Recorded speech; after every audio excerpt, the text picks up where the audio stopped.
suffisent pour ne pas participer à une mascarade électorale au Cameroun.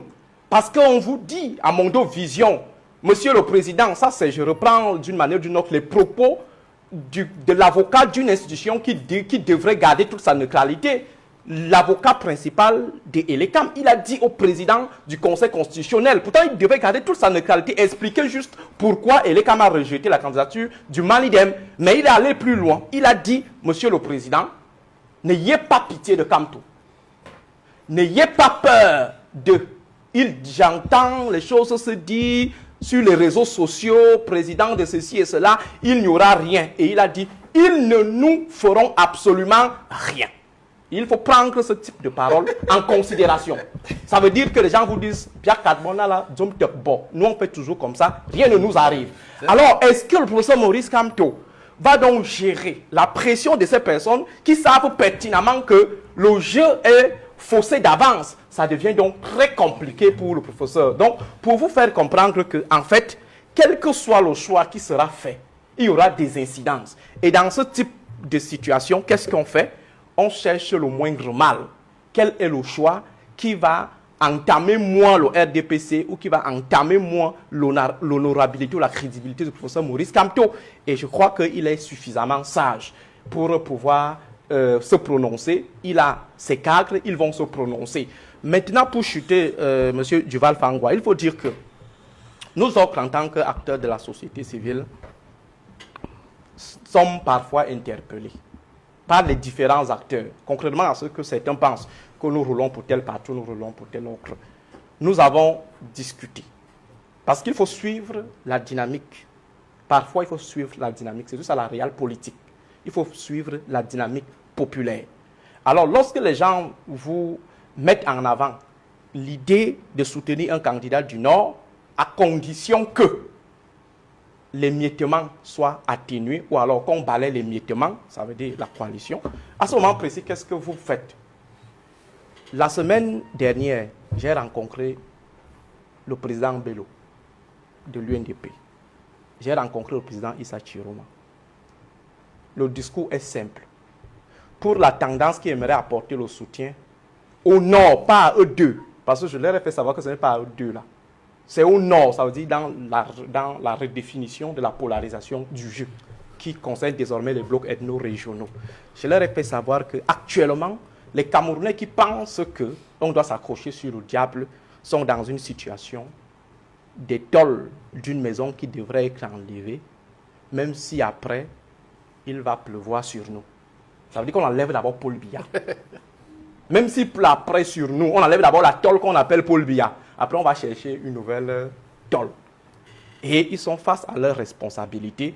Et je leur ai fait savoir que dans la démarche qui est menée par les acteurs qui veulent à tout prix le changement en s'accrochant sur un diable du Nord, il est clair que si vous ne vous mettez pas ensemble et qu'ils choisissent finalement l'un d'entre vous, avant le 27, ils vont chercher à détruire celui qui a été choisi, qui n'aura pas été choisi. Alors, Edmond Kamgia, face au Macabo fantôme, le professeur Maurice Kamto peut poser une condition simple. Issa et Bello, mettez-vous ensemble et je vous suis. Oui, il peut le faire. Mais en fait... Pour que son soutien ne soit pas finalement un soutien cosmétique, mais un soutien qui a impact véritablement sur les résultats finaux. Je suis d'accord pour cette hypothèse-là. Parce qu'en réalité, et ça c'est basé sur des faits analysables, c'est que Issa Chiroma, avec son parti, son alliance avec Paul Biya, président national du RDPC, UNDP de Bello Bouba, avec sa plateforme UNDP-RDPC, ont régulièrement soutenu Paul Biya, président national du RDPC, aux élections présidentielles d'octobre 2004, d'octobre 2011 et d'octobre 2018. C'est ça. Et les chiffres montrent bien que si Paul Biya a pu remporter ces 3 dernières élections, c'est effectivement avec le concours et le soutien de ses alliés qui ont des partis dans le Grand Nord. Au FSNC, il faut ajouter... Lesquels alliés nous avons battus aux élections locales. que ce soit à la députation, que ce soit au conseil régional, que ce soit au conseil municipal. L'UNDP vous a battu à la régionale dans la Damawa. Dans la Damawa seulement. Oui. Là, je vous le conseille. Restons sur la présidentielle. Pas moins que nous avons des députés dans Oui, la oui, Damawa. restons sur la présidentielle. Très Je bien. dis et je répète, le soutien des alliés, des anciens alliés de Paul Biya, l'UNDP et Issa Chiroma, lui ont permis de renforcer son capital de voix à ces 3 dernières présidentielles. Aujourd'hui, si Maurice Kamto leur dit, entendez-vous, pour que je soutienne celui que vous aurez choisi parmi vous deux, ça a du sens. Parce que cela va éviter d'effriter les voix du Grand Nord, les voix des 2 grandes formations politiques et des 2 grands candidats qui sont retournés dans l'opposition aujourd'hui dans le Grand Nord. Et ce sont les 2 formations politiques qui sont les plus implantées dans l'extrême nord, le nord, la Damawa, et même à l'est, pour parler de l'UNDP, qui est partout dans plusieurs régions, jusqu'à l'est, fortement implanté. Donc ça a du sens. Avec également des représentations dans les zones urbaines. Hein. Bien sûr, et c'est très important de le souligner. Donc il y a un gros travail à faire entre Bello Bouba et Issa Chiroma, dans l'hypothèse d'un accompagnement, parce que j'appelle ça l'accompagnement, parce que Maurice Kamto n'est plus candidat, sa candidature a été rejetée. Ils peuvent être accompagnés, s'ils s'entendent, pour que le moment venu, Maurice Kamto, dont la candidature a été rejetée, puisse appuyer, accompagner l'action commune. Maintenant, je ne vais donner aucun conseil pour ce Maurice Kamto. Je vais le laisser dans son âme et conscience, qui va l'amener à faire le discernement nécessaire pour le moment venu, décider ou ne pas décider de s'engager.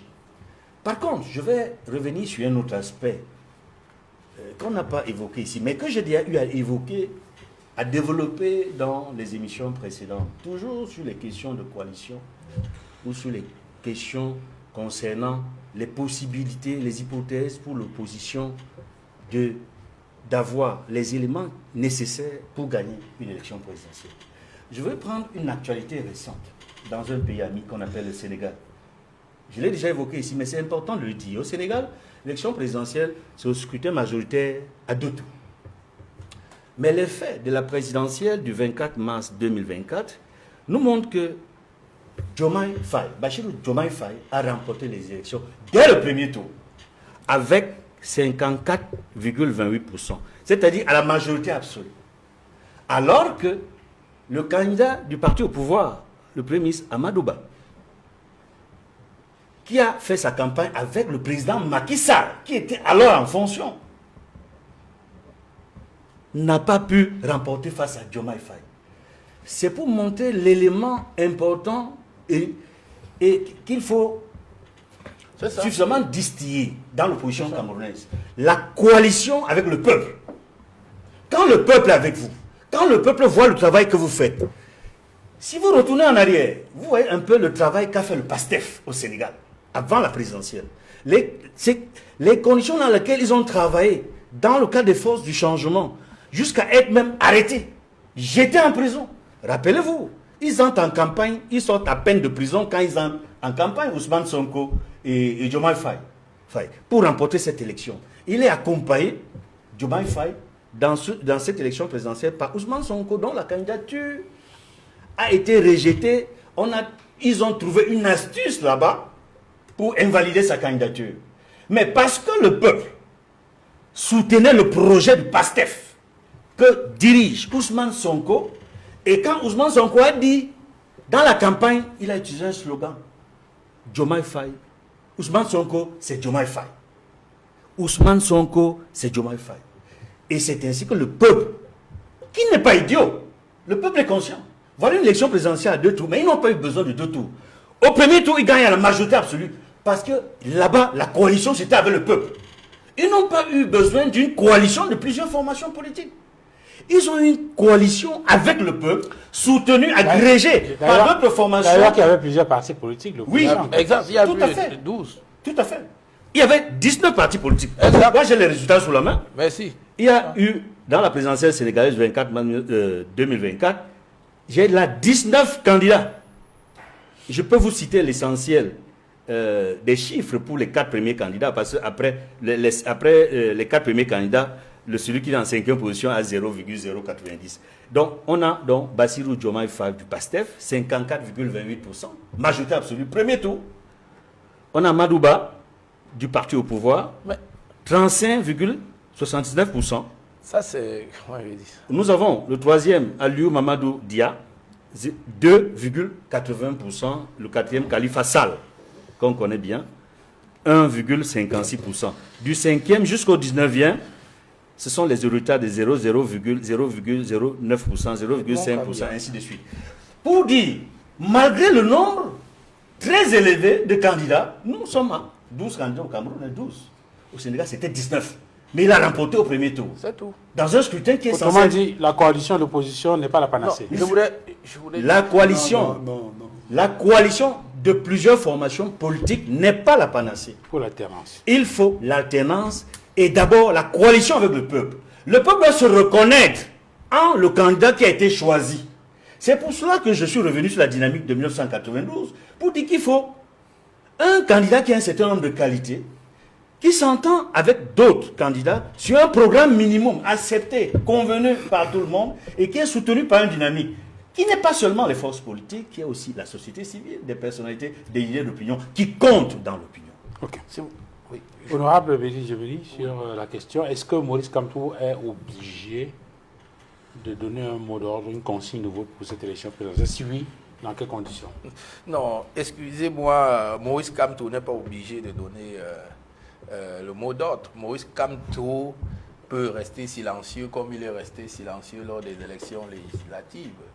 Et aujourd'hui, on a des conséquences. Donc, nous sommes dans la politique. Et je voudrais d'abord vous parler de la science politique et ensuite je vous parler de la politique particulièrement camerounaise. En suivant le grand frère Edmond Kamgia, on a le sentiment que le Sénégal et le Cameroun peuvent être la même chose. Non. Le Sénégal est un pays qui n'est pas dans le coma. Qui n'était pas dans le coma. Le Cameroun est un pays qui est dans le coma. On est en train de mettre de l'air comme ça pour que le Cameroun puisse tenir debout. Je voulais saluer le comateur honorable Bénin. Oui, le Cameroun, je suis dans le coma, tu sais, puisqu'on n'arrive pas, on est député, on n'arrive pas à changer une virgule sur la loi. C'est vrai. Ça, non, on n'arrive pas à changer. Tu es dans la commission avec moi. Disons la vérité au moins, c'est ça le caractère comateux du Cameroun, alors que nous sommes députés chargés de modifier et de soutenir ce qui va à l'endroit de la République. C'est ça le caractère comateux que tu refuses de dire. Maintenant, allons sur la science politique. Sur la science politique, vous allez voir pourquoi le Sénégal ou bien le président actuel est au pouvoir. C'est parce qu'il y a la liberté chez eux dans le choix des hommes. Chez nous, qui nomme jusqu'à ton chef du village? Qui nomme? Je dis jusqu'à ton chef du village. Qui le nomme? Nous sommes en train d'aller à une élection parce que je vous ai dit qu'on a déjà gagné, mais le problème qui se pose là, c'est la bouche qui dira que voici le vrai gagnant. Ensuite, comment est-ce que vous allez entrer là où on a mis le diable déjà pour vous attendre et les hommes qu'on a fabriqués pendant 42 ans? C'est le problème qui se pose actuellement au Cameroun. Et donc je ne voudrais pas que les Camerounais soient naïfs parce qu'en entendant le grand frère Edmond tout à l'heure, on a pensé qu'on était dans un pays normal. Non! Vous n'êtes pas dans un pays normal. Vous êtes dans un pays où une personne se lève le matin, il dicte votre vie. Et il dicte la vie de votre famille. Je vis avec eux. Mon grand frère Esper est là, malgré son talent. De tout l'école qu'il a, il est obligé de parler. Et comme ça, il dit que non, je suis obligé de me courber devant Gongo. Sinon, je vais me courber à gauche, à droite. Non, c'est pas ça ce que l'honorable Maud mérite. Tu ne mérites pas ça. Je suis désolé. La science politique.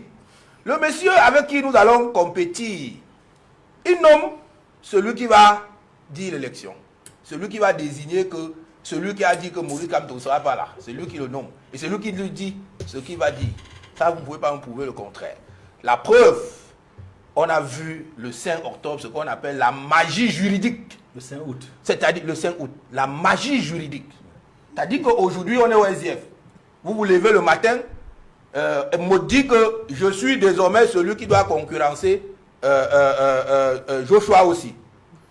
Qu'il est militaire ou pas, il arrive là-bas, il dépose sa candidature on retient et on va dire à M. Joshua Oti que ce n'est plus à toi qui est le président, c'est lui. Et son nom est sur le site. Et si on s'amuse encore, toujours celui que le même type que nous avions combattu a nommé un autre monsieur qui dit à 23h que mon site a été, je ne sais pas comment on avait dit. C'est désormais le nom de l'honorable Maud qui apparaît sur le site d'un département ministériel. Je dis département ministériel.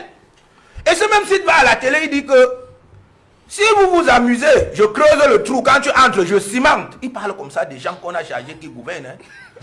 Le même type dit encore que si quelqu'un sort son chien à Boya, j'allume. Il parle comme ça des gens qu'on a dit que va les encadrer. Et vous me dites que le Cameroun c'est le Sénégal. Il continue. Le même site dit que j'ai nommé le directeur général de l'ECAM et son équipe. Et il donne, hein, c'est celui qui donne la feuille de route. Tu ne vas pas me dire le contraire, tu es expert comptable. Donc le PCA qui nomme le président du conseil, le DG d'une structure, lui donne la feuille de route. Et donc il te dit que dès lors que Kamto va déposer sa candidature, tu m'apportes ça ici à la présidence, je te dirai comment faire le soir. Il peut lui dire, tu n'étais pas là, ni moi. Donc je suppose, en règle juridique, on croit à ce qui est mauvais. Et ce qui est bon, tant mieux. Et donc, le gars lui ramène tous les dossiers quand on dépose. Vous avez vu, même celui de votre prétendu candidat qu'on ne voit pas. Il est venu avec son dossier. C'est son particulier qui portait le dossier. C'est arrivé en salle qu'il a pris le dossier. Il a dit, monsieur le secrétaire général, qu'on a peur de lui. Hein? On a dit que monsieur le secrétaire général, tu peux faire comme ça, ton frère Bamileke passe encore, tu joues le jeu là. Prends, donne. C'est ce qui s'est passé. À Mondial Vision, le dossier, le gars découvre le dossier de son candidat là. Et donc, vous me dites qu'on est dans un pays comme le Sénégal. Il nomme l'arbitre du jeu, il nomme celui qui reçoit ta candidature, il nomme celui qui doit te garder, parce que personne de nous n'a l'armée pour garder Clément Tangana.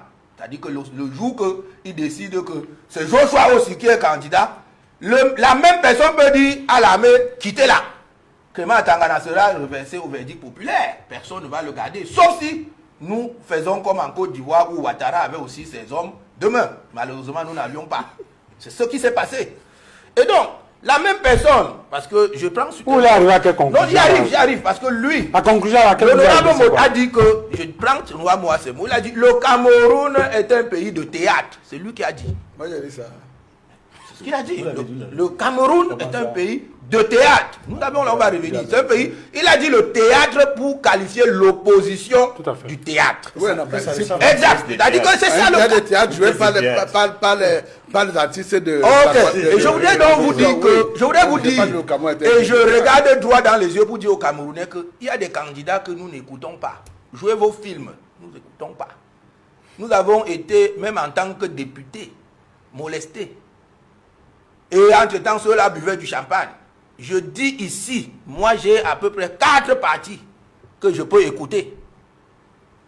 Laissez tous ceux du Grand Nord là. D'abord même leur âge ne me permet pas de parler d'eux. Excusez-moi, qui retrouvent leur ami Bia, ils boivent du champagne. Ce sont mes amis. Monsieur Issa Tiroma, c'est mon ami. Je ne voudrais pas parler de notre papa Bello. C'est nos amis. Mais moi je suis allé le rencontrer, pas pour dire ce que Alexis Moudou a dit tout à l'heure, pour lui dire que monsieur le président, vous ne voyez pas que vous avez des jeunes dans votre rang qui pourraient aujourd'hui être des très bons candidats pour nous.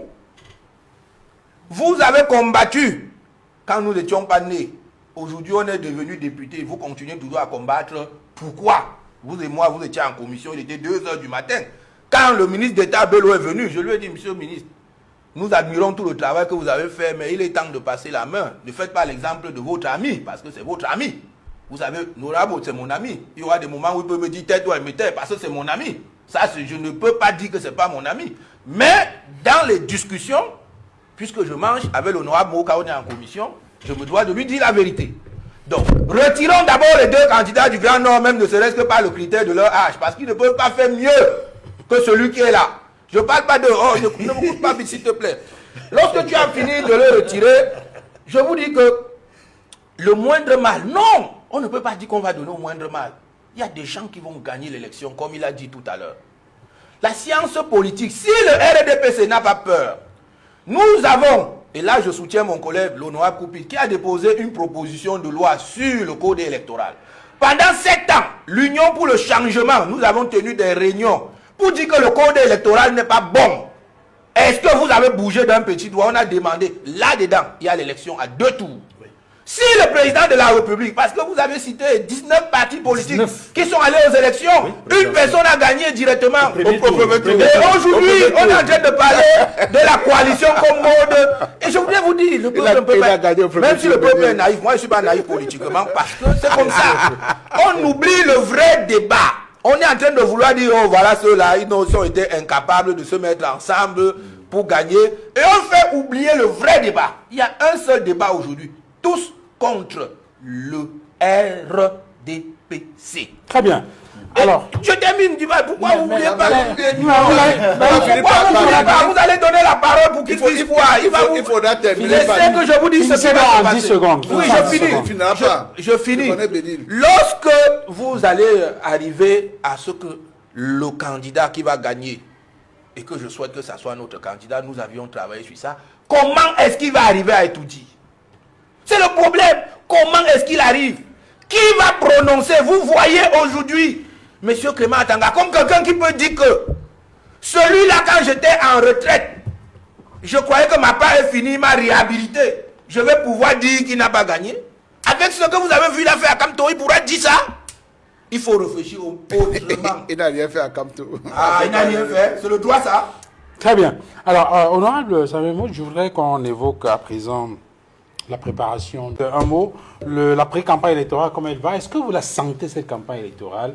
Est-ce que vous avez le sentiment que demain, avec le début effectif de la campagne électorale, on pourra effectivement voir des candidats qui se déploient sur le terrain? Est-ce qu'ils ont des arguments? Est-ce que les programmes politiques sont intéressants? Est-ce qu'ils ont des hommes? Parce qu'au-delà de la coalition des partis politiques de l'opposition, il faut peut-être une coalition des moyens, par exemple pour le contrôle des votes et autres choses, et dans les bureaux de vote, entre autres. Est-ce que vous sentez cette campagne électorale arriver? Duval, il faut déjà dire à l'honorable Samuel Mott que si les juristes parlent de ce qui devrait être, les politologues parlent de ce qui est. Ce qui est au Cameroun, c'est que le vote ou les choix électoraux ont une forte connotation communautaire. Je ne vais pas revenir sur... Nous allons apporter la démonstration que ça n'est pas communautaire de notre perception. C'est tout ce que j'ai dit. Je n'ai pas dit que vous avez tort. Voilà. Voilà. Maintenant, nous vous apporterons la démonstration il faut que ce n'est pas également vrai. Ce que vous dites. préciser à l'endroit de nos téléspectateurs, ceux qui nous suivent, pourquoi on fait une fixation sur le Grand Nord et pourquoi on fait une fixation sur Maurice Kamto. Commençons par le dernier, donc Maurice Kamto et le MRC. C'est parce que jusqu'à ce que Clément Atangana et ses amis ne décident autrement, Maurice Kamto était celui qui avait le capital pour pouvoir concurrencer dans le marché électoral Paul Biya. Et il a été éliminé et il est actuellement au quartier avec ce capital. Et les gens ont besoin de ce capital, ceux qui sont restés sur le marché, pour concurrencer Paul Biya. Et lui aussi dit, je ne donne pas mon capital si je n'ai pas les assurances que ça sera bien utilisé. Parce que si vous dilapidez mon capital là-bas, mes enfants qui sont mes militaires vont me demander, tu es parti chercher quoi là-bas? Et il veut donc donner, on cherche donc à ce que Kamto apporte ce capital. Ce capital, je l'ai parlé en termes de mobilisation. Il a mobilisé les moyens financiers, il a une population électorale, une base électorale forte. Kamto avait un système de surveillance des votes, un système de défense, parce qu'il faut une différence entre la défense et entre la surveillance et la défense. La surveillance, c'est une action préventive et la défense, c'est une action purement curative. Ça veut dire qu'au moment où Clément Atangana va décider donc de faire autrement, on peut intimider Clément Atangana en lui disant, monsieur, n'essaye pas de faire ce que tu veux faire là. Ou s'il fait, on peut lui dire. Ça, c'est sur notre clôture. Et maintenant, oui, quand il est dans l'imposture, oui, effectivement. Et maintenant, on n'a plus assez de temps. On n'a plus assez de temps. On vous intimide combien de fois Clément Atangana? Donc, Kamto avait le capital, il avait la technique, il a le capital, pas qu'il avait, il a le capital, il a la technologie. Et les uns et les autres pensent donc qu'il doit mettre ça au profit d'un qui serait d'un candidat. Maintenant, pour ce qui est du Nord, le Nord, le vote communautaire est un vote assez important de ce côté, comme dans le reste même du Cameroun. Le Nord, c'est 3 régions du Cameroun. Le Nord, rien que l'extrême Nord est présenté aujourd'hui comme la région la plus dense en termes de population. Et en termes de résilience, moi je l'ai toujours dit, lorsque vous avez affaire à un ressortissant, ça peut paraître bizarre, hein, mais c'est important donc de le relever. Lorsque vous avez affaire à un ressortissant du Nord, prenons par exemple les évêques. Les évêques du Nord ne passent pas par deux chemins pour dire la vérité. Avec nos frères du Nord, il n'y a pas le pouce-pouce comme nous on fait souvent ici. Tu pousses d'abord l'autre avant de bagarrer. Une fois que tu as posé la main sur lui, c'est la bagarre qui déclenche immédiatement. Donc, ils ont une capacité de résilience. Donc, le rentrer dedans, qu'on fait facilement aux ressortissants du Sud, il serait difficile. C'est pourquoi j'avais dit à un de mes aînés, professeur théoricien de l'ethnofascisme, je lui avais dit, le jour où tu feras ton ethnofascisme là sur les nordistes, tu comprendras ce que signifie un nordiste. Ce n'est pas de la stigmatisation, ce sont des éléments empiriques que je vous donne. Donc c'est pourquoi les uns et les autres ont donc pensé que, associé donc au capital que détient Maurice Kamto, si on associe à ce capital ce que le Grand Nord représente en termes de capital électoral, et avec la détermination d'un leader charismatique, vraiment droit, un bon again, au sens plus du terme, on peut obtenir le résultat qu'on aurait obtenu avec Maurice Kamto. Très bien.